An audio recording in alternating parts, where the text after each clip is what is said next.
Muy buenos días, pues bueno, estoy realmente muy contento en este nuevo capítulo de los episodios de podcast que ya teníamos rato que no lo habíamos hecho, tener la presencia del doctor Saúl Madrigal, distinguido influencer de la localidad, ginecólogo. Realmente yo me considero un admirador de él desde cómo maneja él sus redes sociales, por supuesto su vida profesional y para mí realmente me siento orgulloso de tenerlo aquí en esta locación. Saúl, gracias por aceptar la invitación. Realmente me siento muy emocionado de estar aquí contigo. Es como cuando te presenten y dice, el mejor comediante. Sí, No, pues. voy a contar los peores chistes, güey. Pues lo que pasa es que, a lo que menciono es que Saúl siento que maneja de una forma muy digerida, muy fácil de entender su área, que es un área que pudiera ser muy seria, y se entiende muy bien en sus redes sociales, y realmente para mí es algo para mí es un arte eso, el poder comunicar de una forma efectiva, claro. Que se pueda entender, y no tan serio, ¿no? O sea, no, de repente, y sales mucho con tu bata blanca Sí. en tus redes, pero que la bata blanca no me dejas mentir, da seriedad, sí.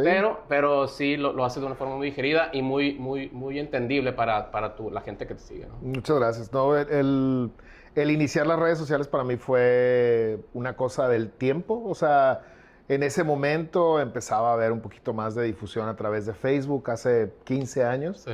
Y empecé a escribir cosas muy imprudentes al principio y poco a poco lo fui limando y al principio tenía esa dicotomía de quién me odiaba, quién me amaba, ¿no? Sí.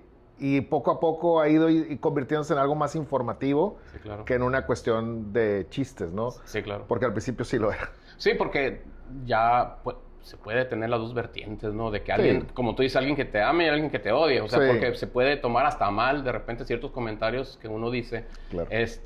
Porque pues ahora sí que hay mucha sensibilidad, digamos, en las redes sociales. Entonces sí hay que ser, creo yo, tenemos de entrada, al momento que somos médicos y que ya nos exponemos a un tema de redes sociales, pues ser muy cautos también con cómo lo decimos, etcétera, para evitarnos problemas, sobre todo, y una mala información también, sobre todo, que al final de cuentas es lo importante, ¿no? Creo que ese es el punto principal, ¿no? Se trata de transmitir una idea. La idea tiene que ver con una cuestión médica. Claro.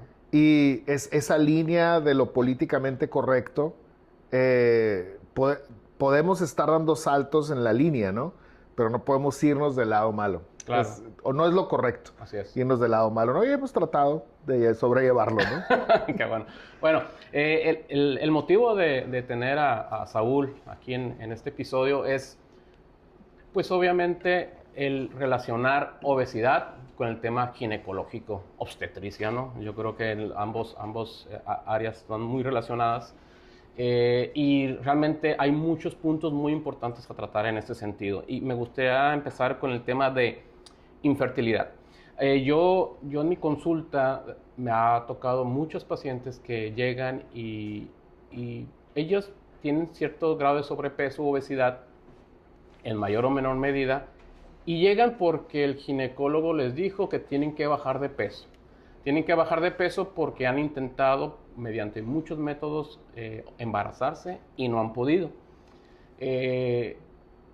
Platícanos, en tu experiencia, realmente yo les digo, pues sí, viene el ginecólogo y sí, entiendo que yo puedo explicarles que la relación infertilidad, obesidad tiene mucho que ver, pero me gustaría desde el punto de vista de tu área nos expliques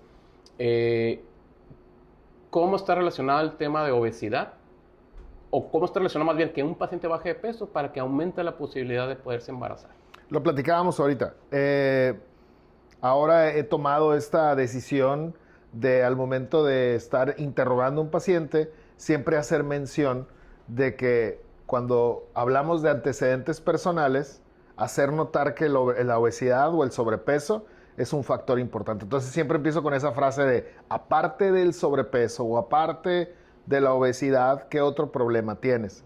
Porque dentro de la fertilidad hay 3 factores que pueden alterarse a grosso modo para que puedas embarazarte. Tienes un factor masculino, que es cuando el esperma es de mala calidad o de mala cantidad. Cuando tienes un problema anatómico, que tus trompas están tapadas, que tienes una tumoración, que tus ovarios tienen adherencias, o tienes un factor hormonal. Y ahí es donde primordialmente la obesidad, o puntualmente la obesidad, va a causar un problema. Al ser un problema, la obesidad de tipo metabólico va a generar efectos sobre la corteza del ovario que va a impedir que haya ovulaciones de calidad. Entonces, si una paciente al momento de hacer el análisis desde el punto de vista clínico y laboratorial ves que su problema es ovulación y tú quieres atacar ese problema, tienes que irte a la raíz, que es mandarlo con un bariatra y decirle, oye, primero disminuye este problema metabólico para que la efectividad de tu tratamiento de fertilidad sea mejor. Sí, claro.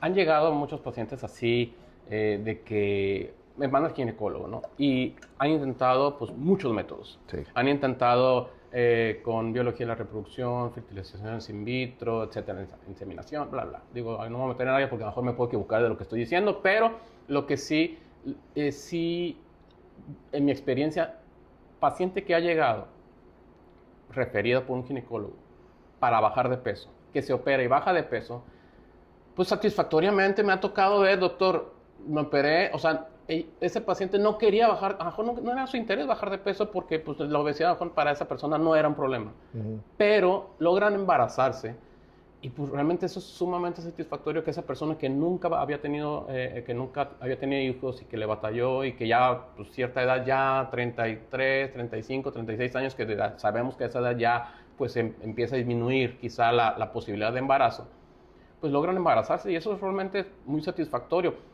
¿Qué experiencia tienes con respecto a eso? Pacientes a que a lo mejor las referiste con el bariatra y bajaron de peso y logran embarazarse. Es típico que a la paciente que le pides que baje de peso, seguramente verá otra opción. O sea, tú al momento de decirle, antes de cualquier otra cosa, baja de peso, se van a otro ginecólogo. El paciente va y busca a otro ginecólogo. Okay. O va y busca otra opinión. Okay. Y al final, si después esas opiniones o las siguientes le recomiendan también el bajar de peso, hace caso. Okay. Y generalmente la paciente que baja de peso disminuye sus posibilidades de tener problemas hormonales. Pero la fertilidad, pues es un trinomio, ¿no? Claro. Está esto, está lo anatómico y está lo masculino. Cuando ya tenemos que abordar esta situación, tiene que ser bajo esas tres condiciones. Entonces, ciertamente lo metabólico hormonal es lo que influye más en la calidad de los óvulos. Pero eso no le quita que la calidad espermática debe ser buena y de que la cuestión anatómica debe ser óptima. Entonces, el éxito ha sido en base al tipo de paciente. Hay pacientes que solo tienen ese problema y sí, bajan de peso y se embarazan solas. O sea, que eso para mí es lo más satisfactorio, cuando tus palabras se convierten en profecía, ¿no? Sí, claro. Pero desafortunadamente ya no tenemos exclusivamente pacientes con ese problema, sino que ha venido a matizar un poquito la cuestión de la fertilidad del aspecto de la edad. El prime de fertilidad es entre los 25 y los 30. Es para todas las pacientes. Pero ahora ya han ido postergando su fertilidad en los últimos años y las pacientes dicen, no, yo me quiero embarazar más tarde en mi vida, por cuestiones profesionales, por cuestiones personales, lo que tú gustes. Y eso, a final de cuentas, va incrementando los otros factores. Entonces, el éxito para mí, y donde soy muy insistente, es la paciente con sobrepeso, que está entre 25 y 35. Esas tienen muchísima mejor respuesta a la hora de bajar de peso. Porque su prime hormonal despierta al bajar de peso y salen embarazadas luego. Sí, y me ha tocado a mí, y pacientes no referidos en este caso por ginecólogos, pacientes que llegan con sobrepeso y que bueno, se operan porque se quieren operar, lo que tú quieras. Y se embarazan a los 2-3 meses. O sea, porque, y yo les digo, y como ya tengo cierto callo en ese sentido, cierta experiencia, sí les digo, oye, pues nada más cuídate con el tema de algún método anticonceptivo, porque la posibilidad de que te embaraces, y como dices, en esa edad, en ese prime, en pacientes jovencitas que, no, pues es que no, tengo muchos meses que no menstruo, luego voy a verlo con mi ginecólogo. Y cuidado, porque en el primero que empieces a bajar de peso, de repente me manda un mensaje, doctor, estoy embarazada y tienen un par de meses de operadas. Y bueno, esa es una pregunta bien frecuente. ¿hay algún problema? Digo, ya es un tema ahí bariátrico, ¿no? Eso, ¿hay un problema porque me embarace en los primeros meses de operar? Realmente no. Yo les digo le digo a los pacientes, pues, pregúntale a tu ginecólogo, pero realmente ninguna técnica quirúrgica bariátrica va a tener ningún problema con el tema de embarazarse, de cualquier tipo de cirugía. Entonces sí me ha pasado bien frecuente que pacientes que bajan 10, 15, 20 kilos los primeros meses y los pacientes se embarazan. Porque pues ahora sí que voy a decir, ahora sí como que se van en gordita como en tobogán, ¿no? Con el tema de la vida sexual. Sí, sí, sí. Y se terminan embarazándose, pues, ¿no? Sí, y el detalle es que la señalización metabólica tiene que ver con una disminución del 5% del peso corporal.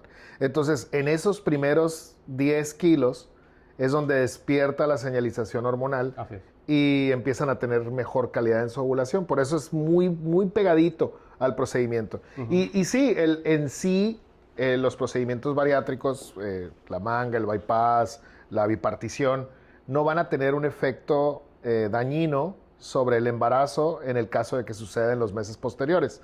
Solo hay que cuidar la suplementación y ahí ustedes son expertos, ¿no? O sea, la suplementación en cuanto a vitaminas y minerales va a ser muy importante para ese paciente. Ya hay preparaciones, claro, que están hechas exclusivamente para eso. Y nosotros tenemos que cuidar tanto hierro, vitamina B12 o complejo B y el ácido fólico, ¿no? Claro. Y hablando ya un poquito algo relacionado con el tema de infertilidad, y me gustaría que ahondaras en ese tema, es el famoso síndrome de ovario poliquístico.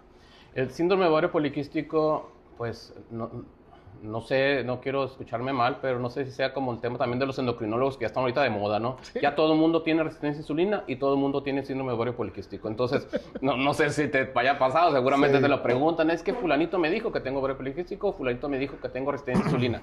A mí, paciente que llega, yo creo que de 10 pacientes que llegan, 9 me dicen que tienen resistencia a insulina. Y a veces uno, pues, dices, ahora resulta que todos, ¿no? Sí. Es como el famoso TDA, ¿no? Que cuando éramos niños nadie tenía TDA y ahora todos los niños tienen TDA, ¿no? Entonces, ¿a poco no? Sí. Te ríes porque es bien cierto, sí, pues sí, parecen modas, ¿no? Sí. Pero bueno, pues explícanos un tema del síndrome de ovario poliquístico, por favor. El síndrome de ovario poliquístico, que ahora muy, muy recientemente se le acaba de cambiar el nombre a síndrome de ovario metabólico poliendocrino. Es un problema que tiene una raíz desde el punto de vista metabólico más que hormonal. Okay. O sea, sabemos que la resistencia a la insulina termina siendo una de las bases metabólicas para que existe esta dificultad del ovario para poder tener ovulaciones de calidad, que genere androgenización, que genere hirsutismo, caída del cabello, esta variable o estas variables en general que van envolviendo a estos signos y síntomas que acompañan al problema. Claro. Sí es más común que ahora las pacientes lleguen y nos digan, ya me dijeron que tengo esto, ¿no? La vecina, la comadre o... Pero fíjate que yo no sé de dónde venga esta cuestión de los polidiagnósticos, pero me llama la atención a mí que llegan y me dicen, es que ya me dijeron que tengo síndrome de ovario poliquístico y resistencia a la insulina. Si tú tienes ovario poliquístico, tienes resistencia a la insulina. Es muy, muy probable que te lo va a dar junto con pegado, digamos, ¿no? Así es. Entonces, yo siempre les digo, si tienes esto, tienes el otro. O sea, no podemos diferenciarlos. Ajá. Y si no tienes esto, seguramente no tendrás el otro. Porque no es el único síndrome que tiene anovulación. Y no es el único síndrome que tiene amenorrea. Entonces hay que ser muy puntuales en esa parte.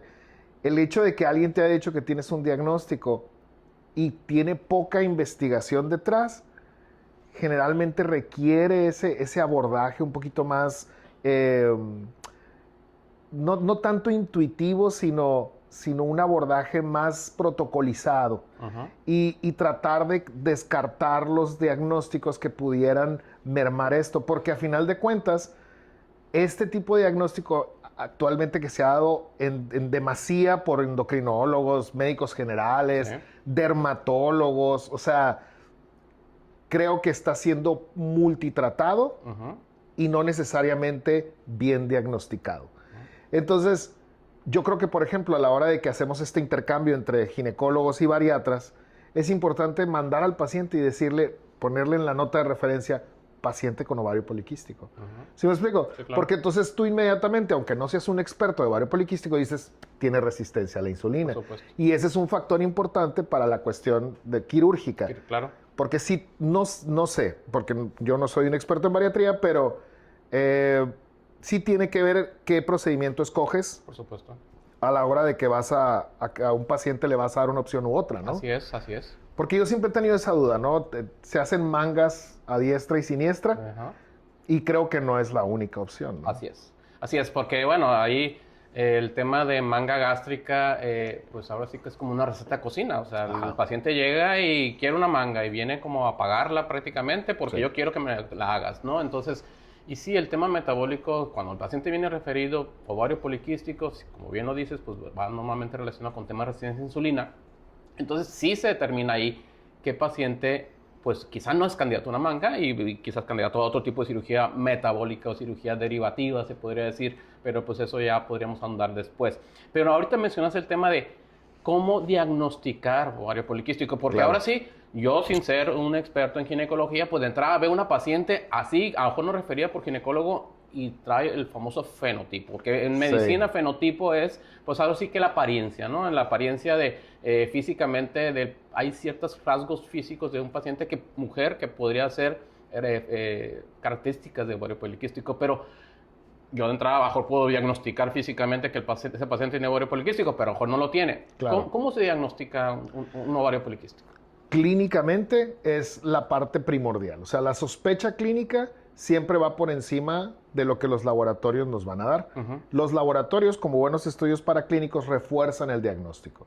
Entonces, al momento de la exploración y de la investigación dirigida con preguntas específicas como amenorrea, como a qué edad empezaste a tener tu periodo, siempre viene tu periodo todos los meses, eres usuaria de anticonceptivos, todo esto, Sí.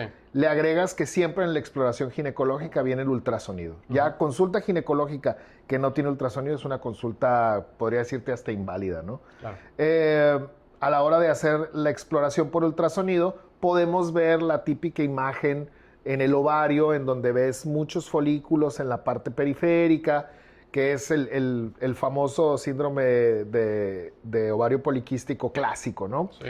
Y luego viene la parte laboratorial, ¿no? Solicitar estudios en la parte inicial del ciclo, en donde podemos identificar que la relación entre FSH y LH está invertida, que la producción de estrógenos puede estar disminuida, que hay más androgenismo.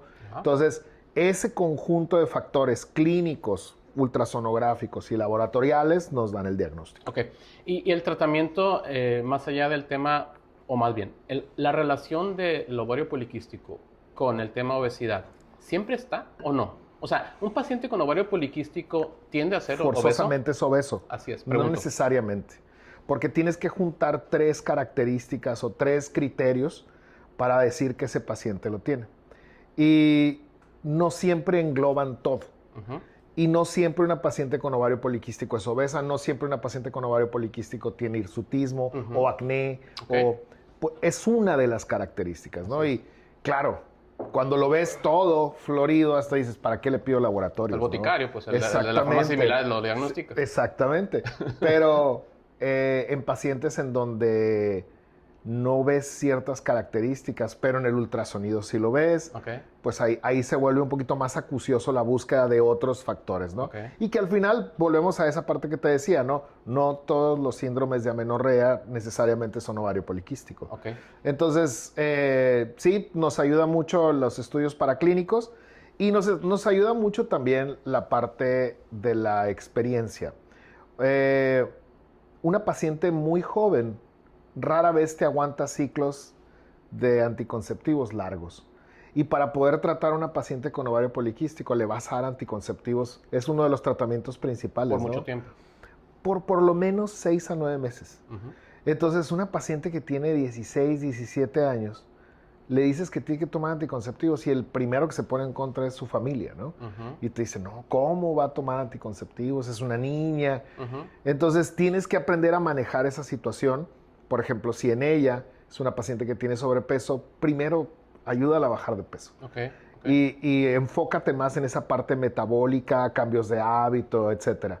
Pero en pacientes ya de mayor edad, pues sí, le tienes que decir, oye, el anticonceptivo es primordial, ¿no? Ok. ¿Y cómo está relacionado el ovario poliquístico con temas de infertilidad?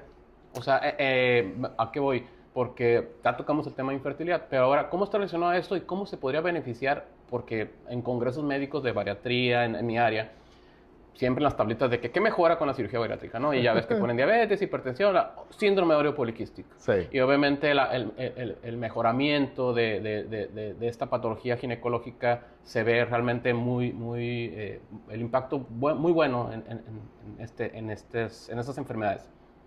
¿Cómo está relacionado y cómo mejora? O sea, un paciente de síndrome de ovario poliquístico con obesidad que sea muy probablemente candidato a una cirugía bariátrica, ¿cómo mejoran o por qué mejoran? Es una de las características del ovario poliquístico es la anovulación. Entonces, al haber anovulación, inmediatamente nos va a llevar a un problema de fertilidad. Se necesita de la ovulación para la fertilidad. Claro. Entonces, cuando corregimos esa parte que nos está generando este problema sindromático, el resultado será que la paciente exitosamente pueda tener ovulaciones. Entonces, en el tratamiento o durante el tratamiento, si está con anticonceptivos, pues obviamente no se va a embarazar, ¿no? No espero que una paciente que esté en tratamiento salga embarazada. Lo que yo espero es que al terminar los ciclos con anticonceptivos, haber cambiado sus hábitos, romper la resistencia a la insulina, podamos ver resultados de laboratorio acordes con pacientes ovulatorios.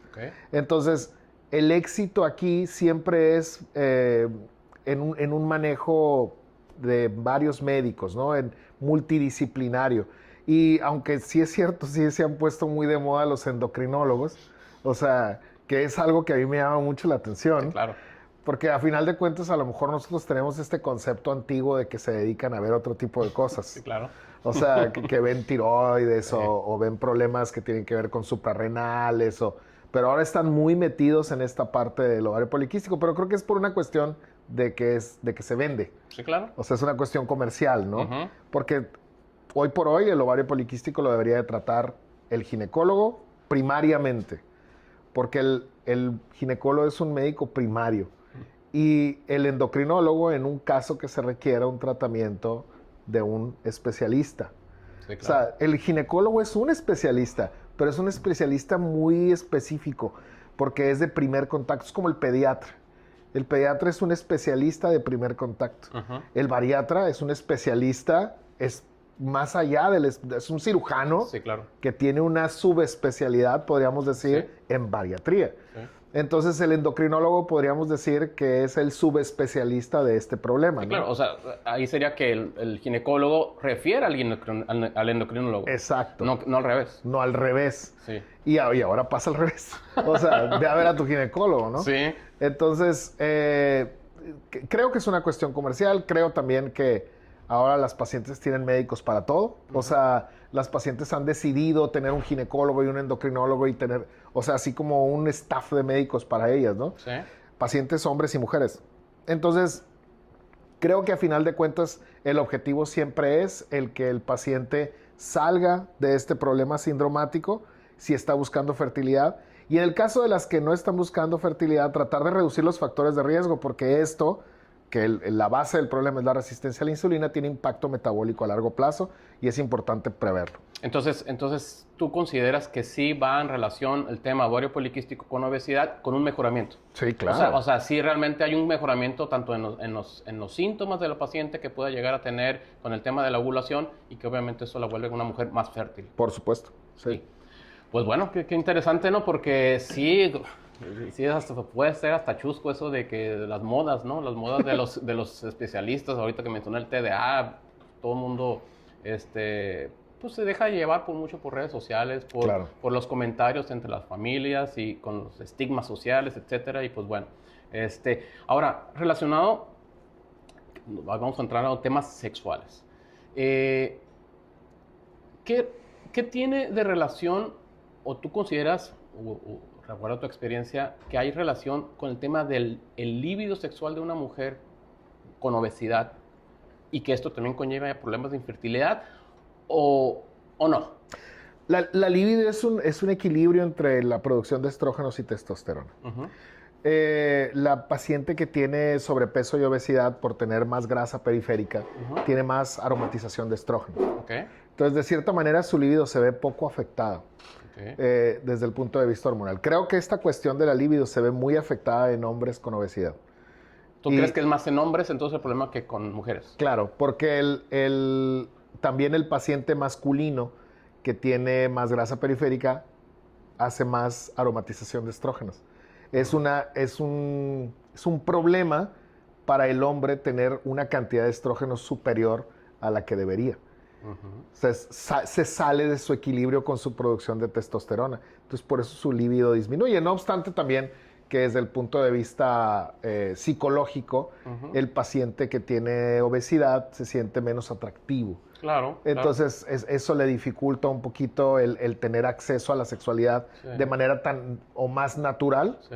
Sí. Y está la parte también de la dificultad con las erecciones cuando es una obesidad mórbida, ¿no? Sí, por supuesto. Sí, es un tema difícil, al menos en mi consulta, de que el paciente lo exprese o que de viva voz salga de que yo vengo porque tengo este problema y porque quiero solucionarlo, porque pareciera que las personas que sufren de obesidad, hombres o mujeres, se acostumbran a esa vida sexual. Claro. O sea, se acostumbran quizá a una vida sexual, pues, no sé, limitada, no sé si llamarla limitada, no sé si llamarla de mala calidad, porque pues ahora sé quién somos para decir quién tiene buena o mala calidad en cuestión de vida sexual, porque claro. Entonces, pero sí, me ha tocado ver hombres que después de operados bajan X cantidad de kilos y dicen, wow, no, ahora sí se sienten Superman, de aquí ¿no? soy. Entonces, de aquí soy Superman, nunca había visto esto en mi vida. Claro. Entonces, y eso, pues, obviamente ayuda mucho, sobre todo, pues, a temas de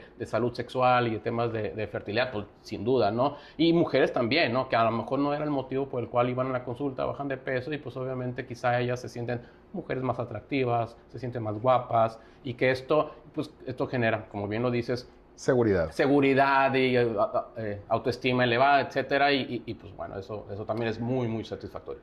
Así como la pregunta esta en donde en los antecedentes yo siempre les digo, aparte de el sobrepeso o aparte de la obesidad, ¿qué otra enfermedad tienes? Pues tú me conoces y de cierta manera a veces soy un poco descarado en ciertas preguntas. Entonces a mí se me ocurrió hacer una pregunta que me parece muy válida, que es, en el caso de que sea una pareja, que suele suceder frecuentemente, y lo debes de ver tú también en la consulta bariátrica, si el paciente tiene obesidad, la esposa tiene obesidad. Sí.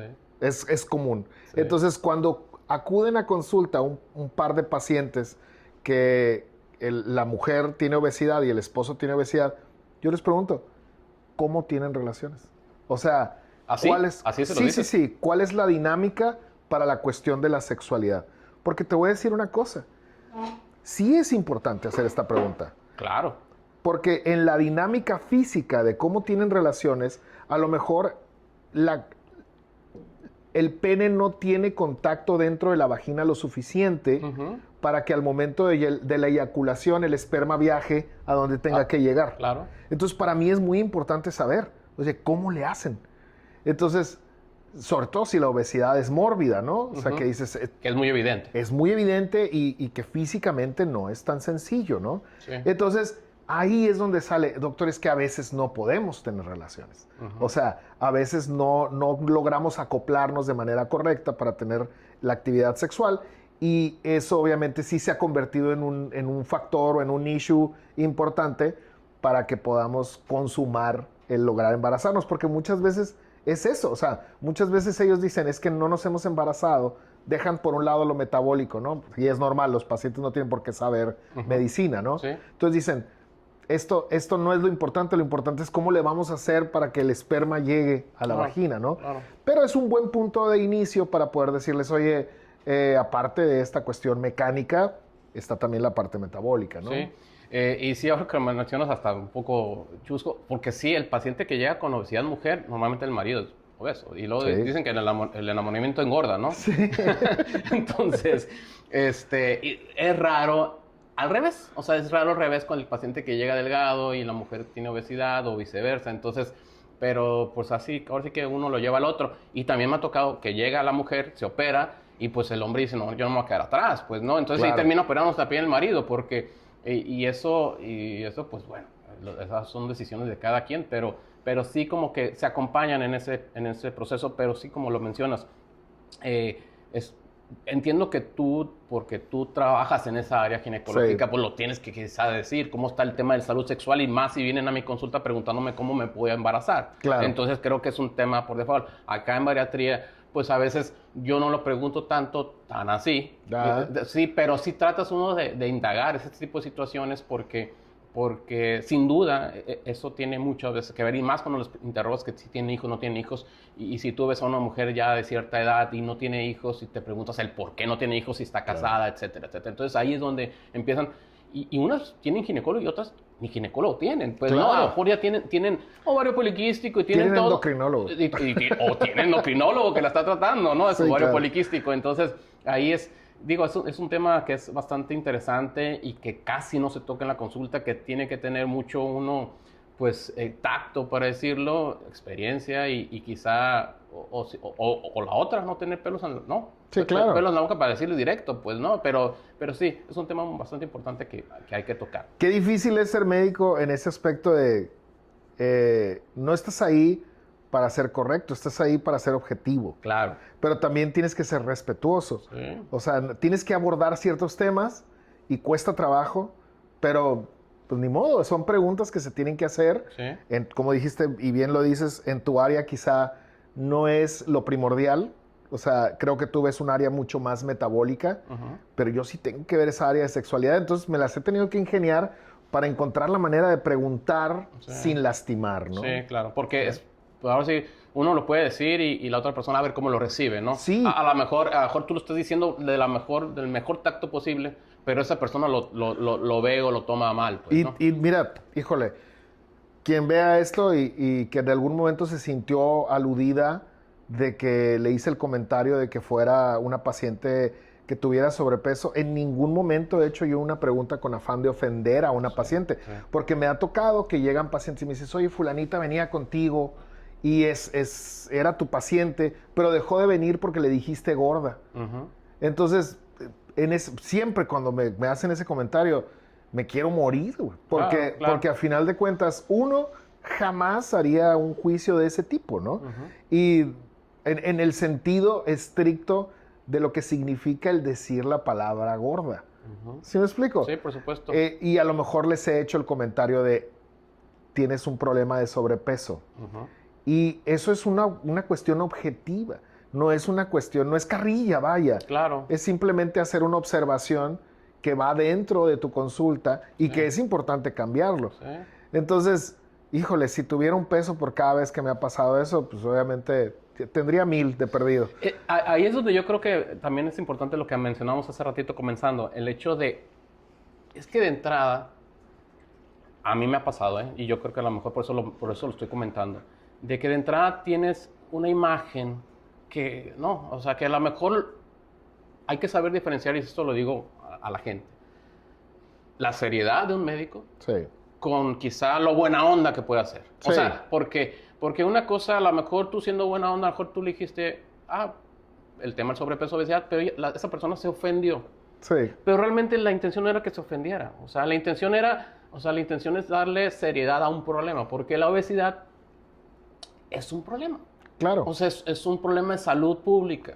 O sea, que lo mencionábamos antes de la grabación, o sea, el tema de la romantización de la obesidad. Es correcto. O el tema de la normalización de la obesidad, que no lo es, o sea, realmente no lo es. O sea, y eso no lo digo yo, no lo digo Hugo Castellano, no lo dice Saúl Madrigal, eso lo dice la literatura, eso lo dice la investigación. Exacto. Entonces, no hay que creerle a Juanito Pérez o Juanita Pérez, que está en redes sociales y es tiktokera, y que ella dice que sí, pues no, realmente no lo es. Entonces, sí, porque creo que esa es una parte importante, ¿no? A lo mejor si este clip lo sacas de contexto, estaremos diciendo que estar gordo es algo malo.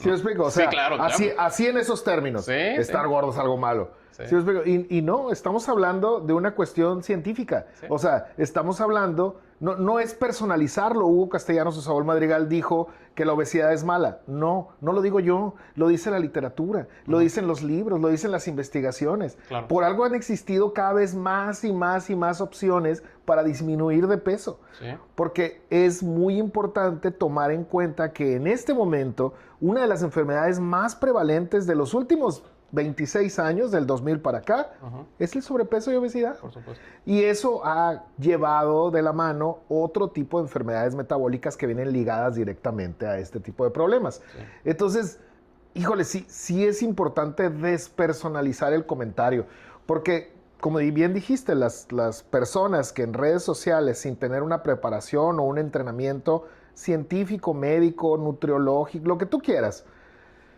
y hablan de esto sin tener los conocimientos necesarios, confunden a la gente. Por supuesto. Y eso es muy peligroso, Sí. es sumamente peligroso. Sí, claro, y como lo comentas, no estamos aquí para decir que está mal la obesidad, pero tampoco está bien. Y que ahora sí, como dice, ahora sí, no sé si religiosamente, venimos al mundo para ser felices. Sí.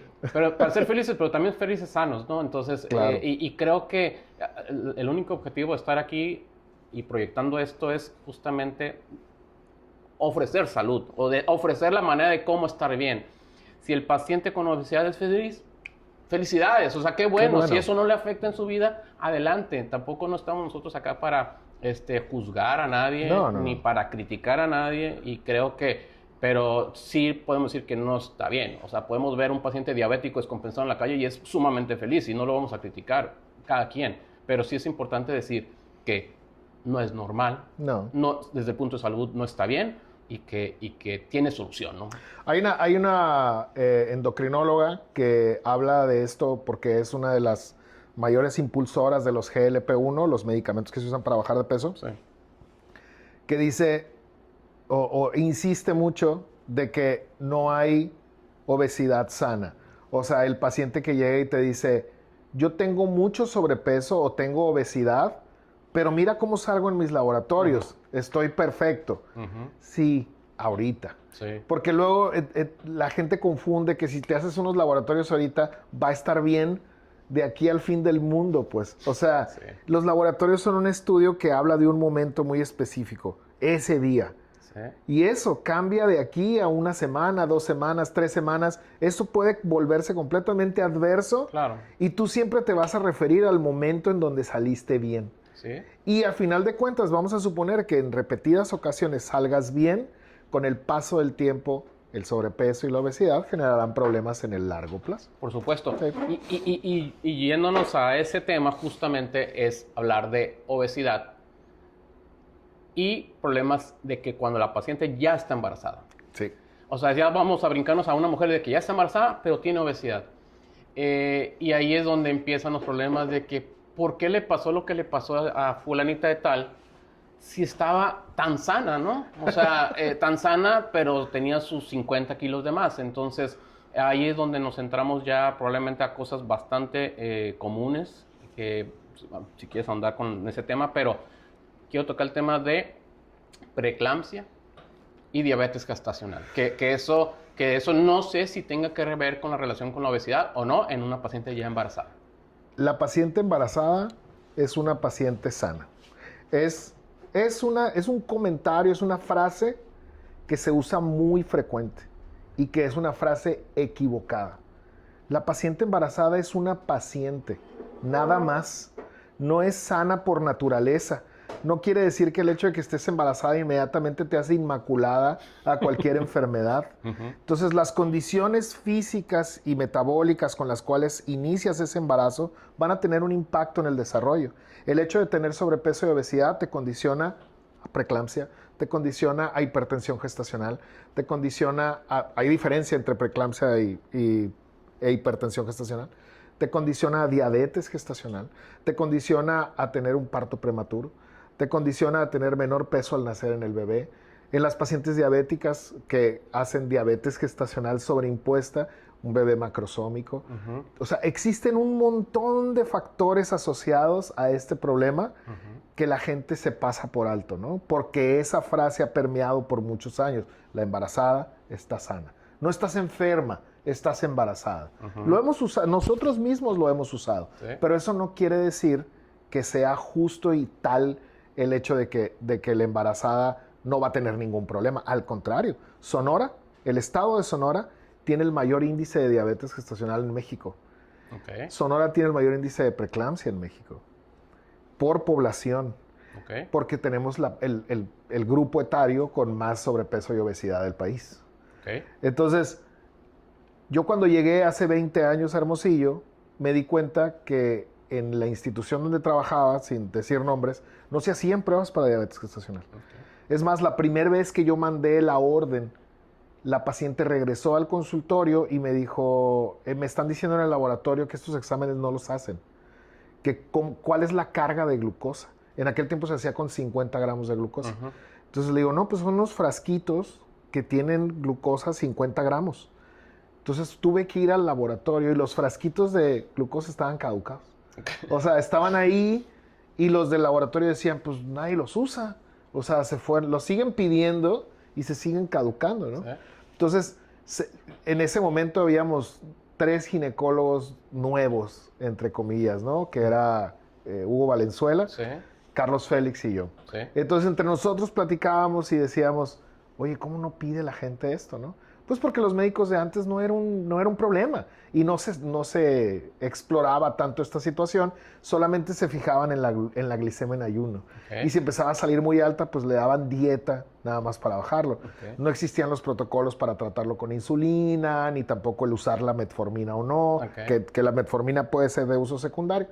Entonces, si esto no se sabía hace 20 años, imagínate ahorita que apenas la gente empieza a familiarizarse con los términos, como para pensar que realmente sí es un problema. A mí me pasó perder pacientes que les dije, tienes diabetes gestacional, y me dijeron, ¿qué es eso? O sea, eso no existe. Perder, o sea, no te creyeron. No me creyeron. Ajá, y se fueron. Y no, pues el doctor dice que todo diabetes, está loco el doctor. Pues. Entonces, ahora con el paso de los años y que llegaron las redes sociales y ahora tenemos un desborde de información, ya la gente está más familiarizada con esos términos, ¿no? Sí. Pero aún así, a la hora de establecer los tratamientos, la gente patina. O sea, cuando le dices, te voy a dar insulina o te voy a dar metformina, y así como que, híjole, ¿cómo me vas a dar metformina si estoy embarazada? O sea, y no lo entienden tan fácil, ¿no? A la preeclampsia sí, todo el mundo le tiene pavor a la preeclampsia, Miedo.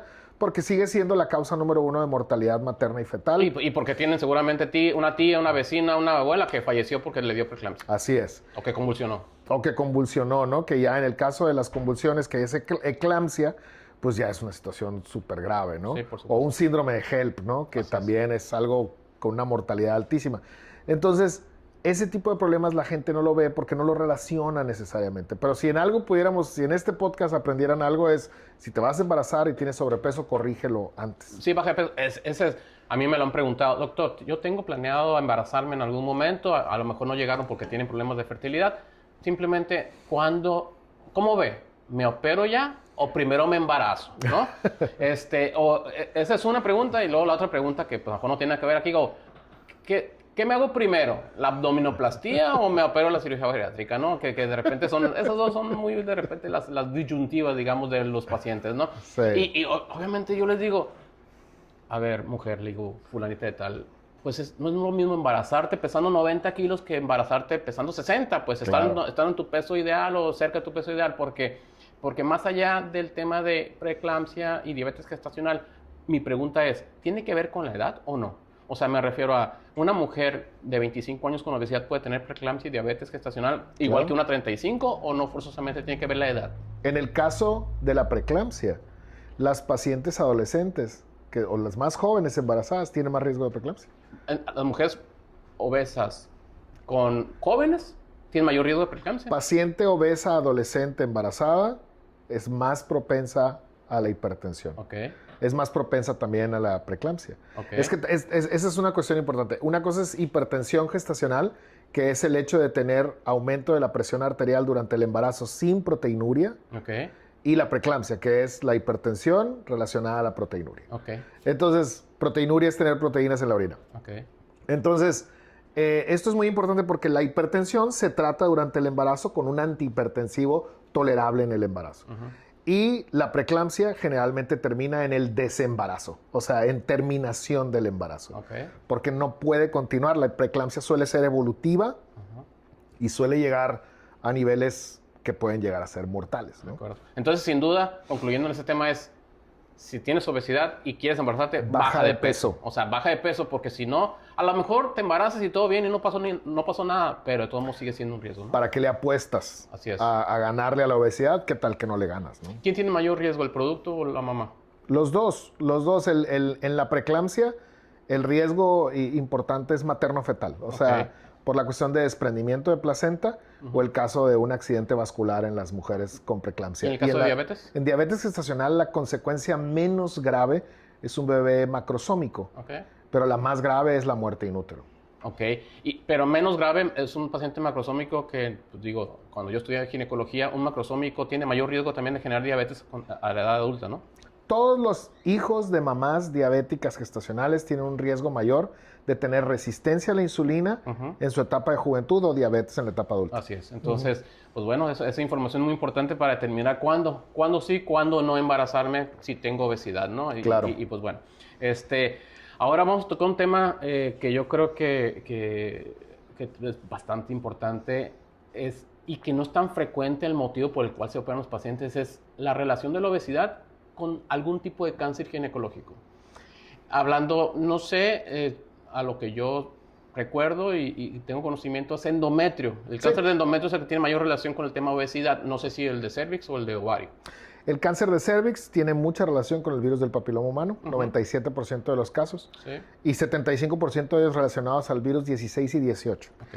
Y en el caso del cáncer de ovario, recientemente se descubrió que el origen es de la trompa, específicamente de la fimbria. Entonces, por ejemplo, ahora, si tú vas a tener una paciente que va a tener un bebé y dice, ya no quiero tener hijos, en lugar de hacerle salpingo, le deberíamos de hacer salpingectomía. Te debes de acordar, porque Carlos está aquí, cuando hicimos aquella salpingectomía, aquella le quitamos toda la trompa. Así es. Es mejor para el futuro porque les disminuye 80% el riesgo de cáncer de ovario. O sea, digamos que ahí alguien que tiene paridad satisfecha y que quiere ya no embarazarse, le quita la trompa junto con las fimbrias, ¿o cómo? Toda la trompa, incluyendo la fimbria. Y ahí le quitas el tema de ya no se embarace, pero también le quitas la posibilidad de 80% del riesgo de cáncer de ovario. Ahora, el cáncer de endometrio, que tiene un origen que es más de tipo multifactorial, sí tiene una relación importante con la obesidad y el sobrepeso por la sobreproducción de endometrio, ¿no? Porque las pacientes con más peso, como mencionábamos ahorita, con respecto a la aromatización de estrógenos, tienen más influencia sobre el tejido endometrial y pueden desarrollar hiperplasias del endometrio. Ahora, las hiperplasias de endometrio, afortunadamente, la gran mayoría son simples. Las podemos dividir en 4. Hiperplasia simple con atipia, compleja con atipia. Y a estas 3, la simple con atipia, la compleja y la compleja con atipia, se le llaman atípicas. Representan el 25%. Y el 75% son hiperplasias simples. Estas se curan con progesterona, dándole ese equilibrio al estrógeno para que el endometrio no sea tan grueso. Pero estas sí están relacionadas al cáncer. Y el gran problema es que muchas pacientes con obesidad o con sobrepeso tienen años teniendo esa influencia de estrógeno sobre su tejido endometrial, no se dan cuenta, tienen una hiperplasia de este tipo y convergen a tener un problema ya de malignidad. ¿Cómo lo puedes saber? Si hay una hiperplasia en una paciente de cualquier edad, en la etapa reproductiva y finales, y más si es postmenopáusica, tomarle biopsia. O sea, es mandatorio tomar una biopsia. No te la puedes jugar a decir, el 75% es simple. Vamos a darle progesterona nada más. No, le tienes que investigar cuál es el tipo, porque a esta sí le puede salvar la vida. Por supuesto. El cáncer de endometrio es muy agresivo. ¿Y en qué edades se presenta más frecuentemente el cáncer de endometrio? Posmenopáusicas, mayores de 50. Mayores de 50. Y obviamente sí están relacionados con el tema de obesidad. Y creo que diabetes, ahí es obesidad, diabetes, ¿y qué más? O sea, ¿cuáles son los factores de riesgo aparte de la obesidad en un cáncer de endometrio? El uso indiscriminado de estrógenos sin oposición de progesterona. O sea, las pacientes que en algún momento ya no se usa, afortunadamente, pero que usaban el Premarin, ¿no? Que eran estrógenos equinos conjugados y que los estaban usando sin oposición de progesterona. Ahora las terapias de reemplazo hormonal todas vienen matizadas con el uso de progesterona si tienes útero. Porque necesitan tener esa oposición para tratar de controlar el crecimiento endometrial, ¿no? De acuerdo. Oye, muy bien. Y Saúl, entonces, ¿crees que bajando de peso los pacientes disminuyen el riesgo? Claro, porque al ser multifactorial, lo que tienes que ir haciendo es descartar factores. Entonces, si este factor es cambiable, si este factor es alterable, preferiblemente llevarlo hacia la mejoría, ¿no? No, pues súper bien. Este es importante. Para cerrar. Ya operado el paciente. Sí. Bien frecuente que a mí me pregunten, doctor, ¿cuándo me puedo embarazar? O sea, ¿cuándo es el momento oportuno después de haberme operado una cirugía bariátrica para poderme embarazar? Me refiero a, yo normalmente lo que se menciona es que en bariatría es que habitualmente puede ser a los 12, 18 meses de operados, donde normalmente el peso del paciente ya se estabiliza y no fluctúe tanto. Pero desde el punto de vista ginecológico, ¿qué consideras tú? Yo creo que ahí lleva mano la cuestión bariátrica. Yo siempre les comento, cuando ya se convencen de que este problema tiene que tener una solución y deciden por una opción bariátrica, yo les recomiendo 12 meses. 12 meses. Le digo, esa es la parte de mayor consumo, o sea, es la parte en donde el efecto catabólico de la cirugía es más evidente, y luego va a llegar una meseta. Cuando llegues a esa meseta y el bariatra te diga, oye, ya, ahí vamos. O ahí quedaste. Ahí quedaste y seguramente a lo mejor puedas incluso tener un rebote hacia arriba, un rebote menor hacia arriba. Sí. Ahí es momento de empezar a intentarlo y sí les recomiendo el usar anticonceptivos. Esto ha sido una cuestión completamente personal. Yo les procuro dar anticonceptivos transdérmicos o transvaginales. Porque en ese año, por la cuestión de la reducción del tamaño gástrico, su absorción no es tan buena. Así es. Entonces... pueden ser no tan efectivos, quizás los orales. Puede estar matizado el hecho de la cirugía y el uso de anticonceptivos con una mala absorción. Entonces les cambio a eso. Y en algunas incluso les pongo un Mirena, ¿no? Un dispositivo intrauterino de Mirena, para garantizar la tranquilidad de que no va a llegar un embarazo inesperado. Sí, normalmente yo lo que menciono es eso, 12 meses, 18 meses o sobre todo que ya esté muy estable con el peso. Obviamente eso es parte del seguimiento de nosotros, pero sí trato de ser puntuales de que se cuiden con un método anticonceptivo durante el primer año, porque no pasa absolutamente nada si se embarazan al tercer, cuarto, sexto mes de operadas, pero pues a veces desde el punto de vista bariátrico pueden alterar el efecto, o más bien el resultado final del por qué se operaron, ¿no? Porque yo he visto pacientes que se operan, bajan de peso, se embarazan a los 3, 4 meses y terminan bajando de peso lo que querían bajar. Digo, termina el embarazo, todo muy bien, pero luego puede estar un poco sesgado, puede estar un poco enmascarado el tema de cómo perdieron el peso, etcétera, o que no lo bajaron, ¿no? Simplemente como debían de haberlo hecho. Pero sí, la recomendación es que sea, pues como bien lo dices, 12 meses, 18 meses para que logren básicamente el resultado que uno está esperando. Y ahora dijimos 12 meses y yo dije 12 meses, pero creo que tiene que ver también con el grado de obesidad del paciente, ¿no? Sí. O sea, va a haber pacientes que no van a necesitar 12, sino 15, 18. Sí, claro. Ahora, lo que pasa es que metabólicamente hablando y desde el punto de vista bariátrico, la gran mayoría de los tipos de cirugías bariátricas alcanzan su pico máximo de pérdida de peso a ese tiempo. Después de ese tiempo ya no fluctúan tanto. Entonces, hay gente que inclusive ha operado con menor índice de masa corporal y su peso máximo, o más bien lo que ocupaban bajar, lo bajaron en 6 meses. Entonces, realmente a lo mejor la posibilidad de embarazarse ya no se podrían embarazar a los 8 meses, 9 meses, por decirlo así. Esa es una duda que yo tengo. Los pacientes tienen un tope de disminución de peso. Así es. ¿Y lo pueden alcanzar antes? Quizás sí, porque cuando su nivel de sobrepeso no era tan alto. O sea, no es lo mismo querer bajar porque ocupas 30 kilos para bajar de peso, para mantenerte ya tu peso ideal, a bajar 50, 60, 80 o 100 kilos de exceso de peso. Pero ya no bajan más. No, por supuesto que no. Ahí topan y... Ahí topan y al final de cuentas esto es un tema de suplementación, es un tema dietético. Ahora sí que la cirugía no es mágica de que ya porque te operaste vas a bajar X cantidad hasta el año y medio. No. Claro. O sea, hay gente que yo he visto que baja 30 kilos en los primeros 6 meses, 7 meses. Una mujer de 90 kilos, unos 60 de estatura, por decir algo. Entonces, esa persona a lo mejor a los 6, 8 meses ya bajó lo que tenía que bajar y ya el tema dietético y todo, y de suplementos pues, va a estar muy estable para esas alturas. Entonces, ese paciente pues, ya podría embarazarse en un momento dado porque ya no va a fluctuar. O sea, de esa paciente que bajó 30 kilos ya no va a bajar a 50 o 40. Claro. Porque pues, obviamente hay algo que se conoce como homeostasis, ¿no? En la medicina. Entonces, el mismo cuerpo pues, va a hacer que se mantenga en ese peso. Va a bajar algunos kilos, pero ya no fluctuará tanto. Entonces, esos pacientes quizá no ocupen 12 meses, 18 meses para poderse embarazar. Porque ese es un miedo con el que yo me topo cuando las refiero con ustedes. Me voy a desnutrir. Y yo siempre les digo, no te vas a desnutrir. Sí, pues es que la gente piensa, ¿no? Que la obesidad o que más bien la cirugía bariátrica es para el paciente que tiene 200 kilos. No, ya no. O sea, realmente un paciente puede tener muchos problemas, una mujer en este caso puede tener muchos problemas con 20 kilos de más. Así es. O sea, problemas metabólicos, problemas de no poderse embarazarse. A lo mejor esos pocos 20 kilos que a lo mejor, pues pocos puede ser para muchos, puede ser pocos, para otras gente puede ser poquitos.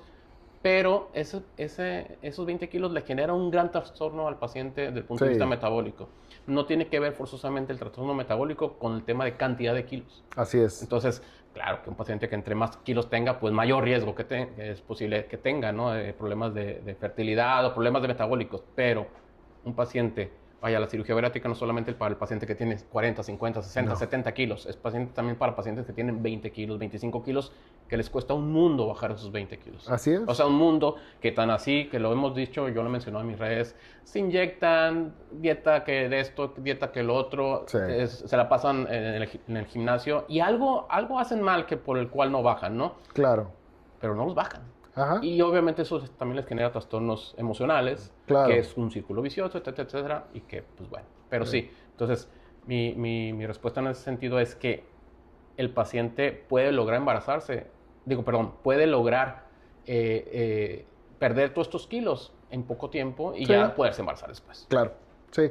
El 12 meses, digamos que es un promedio. Es un promedio, pensando en un paciente que ocupa bajar 40, 50, 60 kilos. Así es. Digamos que en un promedio de la población en general, pero hay pacientes mujeres jóvenes que se pueden embarazar en menos tiempo cuando ya alcanzaron una estabilidad también desde el punto de vista de peso. Perfecto.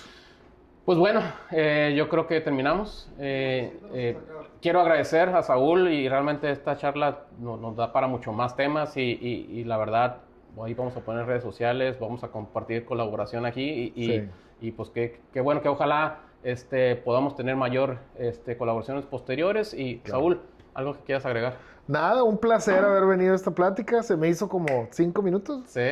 Y cuando gustes, yo vuelvo el día que tú quieras. No, muchas gracias. Cualquier cosa, cualquier pregunta, pues ahí escríbanos. Se la haremos compartir a Saúl las preguntas. Ahí está su consultorio. ¿Dónde está tu consultorio, Saúl? El Centro Médico del Río, ahí enfrente de Hospital Cima, el 3er piso, módulo I. Excelente, entonces, pues ahí está. Excelente ginecólogo, muy recomendado, muy bueno para explicar lo que realmente vas a tener y pues acudan a su consulta. Muchas gracias.